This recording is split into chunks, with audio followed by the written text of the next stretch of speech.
Grand Lille TV, 7 jours, 7 minutes. Bonjour à toutes et à tous, bienvenue dans cette édition un peu spéciale forcément. En un peu plus de 9 minutes, on va voir ou revoir ensemble ce qui a marqué l'actualité de cette semaine dans la région. Au cœur de l'été, les plus belles images, les principaux reportages de la semaine, signés de la rédaction. Pour démarrer, on va s'intéresser à ce qui a finalement inquiété les éleveurs et les agriculteurs depuis plusieurs semaines dans la région, la sécheresse et les restrictions d'eau.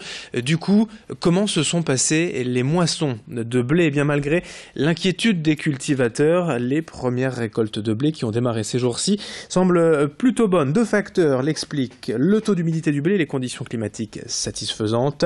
La tonne de blé se négocie actuellement autour de 170 €, un prix ayant augmenté de 10 € environ par rapport à l'année dernière. La mauvaise récolte aux États-Unis et l'incertitude des rendements face à la vague de chaleur avantage finalement les agriculteurs européens en termes de prix. Nous avons rencontré cet exploitant en gérant d'une entreprise qui fournit des machines agricoles, des moissonneuses batteuses aux cultivateurs de la région. Il revient justement sur l'exigence des récoltes, des moissons par rapport à la météo. Il est au micro de Céline Huret. La difficulté d'Internet, c'est en fait tout ce qui est radar météo. Maintenant, on sait dire vraiment à telle heure il va pleuvoir. À telle heure, il y a un orage ou dans 2 jours, il va pleuvoir. Donc pour nous, ils nous mettent la pression pour agir plus vite. Mais le problème, c'est qu'on ne peut pas investir dans des machines. Il faut savoir les payer. Donc c'est très difficile, ça devient de plus en plus compliqué. Et même au niveau chauffeur, parce qu'on a de plus en plus de mal à trouver des chauffeurs aussi. Donc c'est des chauffeurs pour tout de suite, c'est maintenant, c'est pas dans 2 heures. Dans 2 heures, il est trop tard. Donc bon. Avant, il y avait le phénomène de la concurrence. Maintenant, c'est un peu passé. C'est surtout le phénomène de Internet et de tout ce qui est météo, en fait.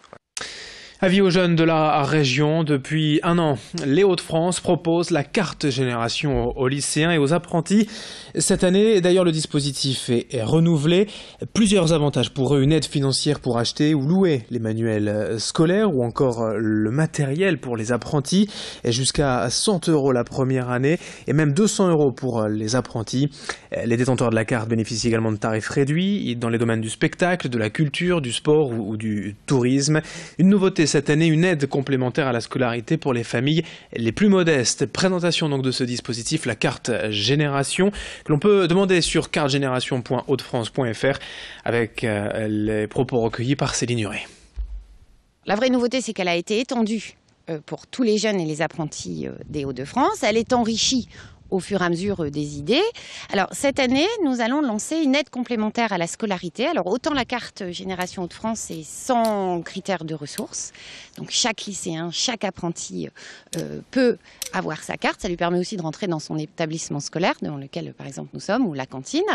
Mais également, là, l'aide complémentaire à la scolarité, c'est, encore une fois, pour venir en aide aux familles qui, parfois, ont du mal à payer une scolarité à leur enfant. Donc là, ça sera, en revanche, et ça sera sous critères de ressources.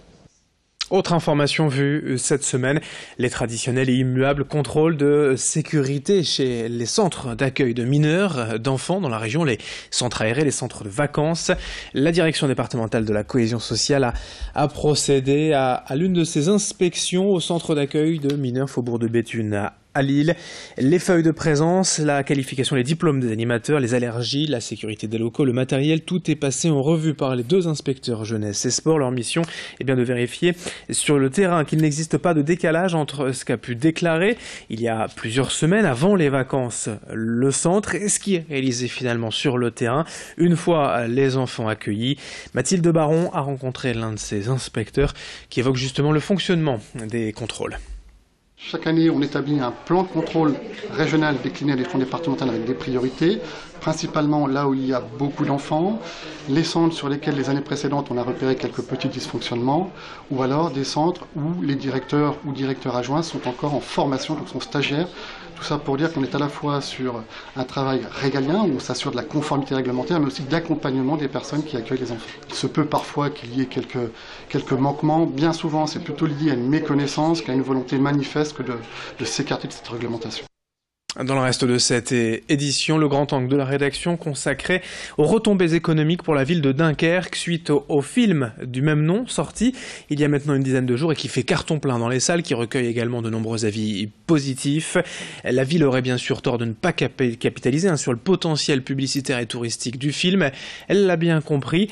Des commerçants et également tour d'horizon des retombées économiques du film Dunkerque à Dunkerque avec ce reportage signé Corentin Escalier.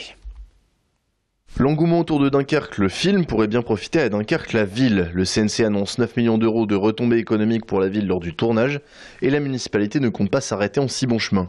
Quand vous allez à l'étranger et vous dites « je suis de Dunkerque », en règle générale, on vous répond « c'est où ça ?» Voilà, vous n'existez pas sur la carte du monde.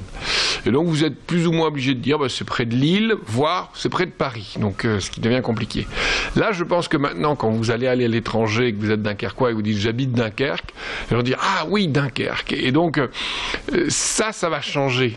Parce que quand vous rencontrez des investisseurs économiques, par exemple, qui ont envie d'investir ou vous voulez convaincre d'investir dans votre ville, au port par exemple, et vous dites je suis de Dunkerque, vous allez commencer par une phrase positive, ah oui, il connaît, ça existe sur la carte du monde, donc je peux peut-être investir dans cette ville. Donc c'est ça qui va changer, c'est-à-dire cette notoriété mondiale va nous permettre d'avoir un a priori positif sur la ville. L'histoire de l'opération Dynamo a été mise en scène par un des réalisateurs les plus réputés de sa génération, un véritable coup de pub à l'échelle planétaire pour la ville. Pour accueillir les curieux attendus en nombre, l'Office du tourisme organise des visites des lieux du tournage et des événements liés à l'opération Dynamo. Les objets marketing autour de la ville sont légion, on peut donc acheter des t-shirts Dunkerque, des tasses Dunkerque, mais aussi, et plus étonnant, un parfum Dunkerque. Ça, c'est quelque chose de tout à fait exclusif qui a été créé par nous, pour nous, par un parfumeur de Grasse qui officie déjà depuis 1825. Donc voilà, Grasse, c'est la capitale mondiale du parfum et c'est fait donc avec des essences de Grasse. Alors voilà, on a beaucoup parlé de communication, on peut parler de produits dérivés, la communication par l'image et on a souhaité communiquer par les senteurs, par l'olfactif. Ça fait travailler l'imagination et en fait c'est une odeur qu'on associe donc à la destination, tout comme un parfum. Des personnes qui ont un parfum, c'est leur parfum, ils mettent que celui-là et on associe ce parfum à la personnalité d'une personne, d'un homme, d'une femme. Nous, ce parfum-là, on l'associe à notre destination. Les touristes étaient au rendez-vous à Bergue après Bienvenue chez les Ch'tis. Quant à lui, le dernier Christopher Nolan connaît d'ores et déjà un énorme succès critique et un bel accueil du public, à croire que le Dunkerquois porte chance au cinéaste. Reste à savoir si les spectateurs conquis vont venir sur la Côte d'Opale pour visiter les lieux de tournage. Dans tous les cas, Dunkerque est prête à le recevoir. Dans cette édition également, on vous présente cette toute nouvelle web-série tournée dans la région mise en ligne il y a quelques semaines. Les Chicons par le réalisateur nordiste Mike Sonnenberg. Il a décidé en fait d'adapter sa bande dessinée Les Chicons, petit film d'1 minute diffusé sur internet. Seulement 5 épisodes ont pour l'instant été réalisés. On y trouve 2 acteurs, un de la région, l'autre parisien, qui joue des scènes inspirées de la jeunesse du réalisateur. Mike Sonnenberg aujourd'hui habite Paris. Il a souvent constaté les clichés, la mauvaise image dont souffrait la région, notamment bien sûr à Paris. Il souhaite donc valoriser la région, casser les clichés que l'on peut entendre souvent et raconter les belles années qu'il y a à passer.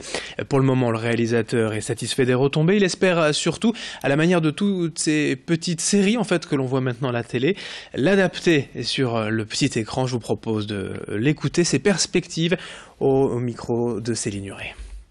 Je suis plutôt ambitieux, donc effectivement j'aimerais lancer une espèce de phénomène autour des Chicons, c'est-à-dire qu'on soit fiers d'être Chicons, que les jeunes dans la rue se disent on est des Chicons, on n'est pas des Kairas, on n'est pas des... Voilà, il n'y a pas de mot pour qualifier un jeune nordiste aujourd'hui, et donc le mot Chicon il est très mignon et il y a un peu ce côté... un peu sympathique mais qui fait un peu des bêtises. Donc j'aimerais bien lancer ce phénomène, j'aimerais bien du coup pouvoir décliner ma BD et aller plus loin et faire plusieurs tomes, lancer une espèce de Titeuf mais version nord de la France et que la web-série continue sur plusieurs saisons et un jour peut-être, dans 1 an, 2 ans, 3 ans, un long métrage. Pour terminer ce journal, les prévisions en météo des prochains jours. Et comme d'habitude, au cœur de l'été, eh bien c'est vous qui allez nous donner les prévisions. Quel temps fera-t-il lors des prochains jours? On écoute. Il faudra attendre mercredi pour voir le soleil revenir sur les Hauts-de-France. D'ici là, c'est la grisaille qui prédomine avec un thermomètre qui ne dépassera pas les 22 à 23 degrés dans la région. Mercredi, jeudi, de très belles éclaircies et jusqu'à 26 degrés au niveau du mercure. Le week-end s'annonce plutôt agréable.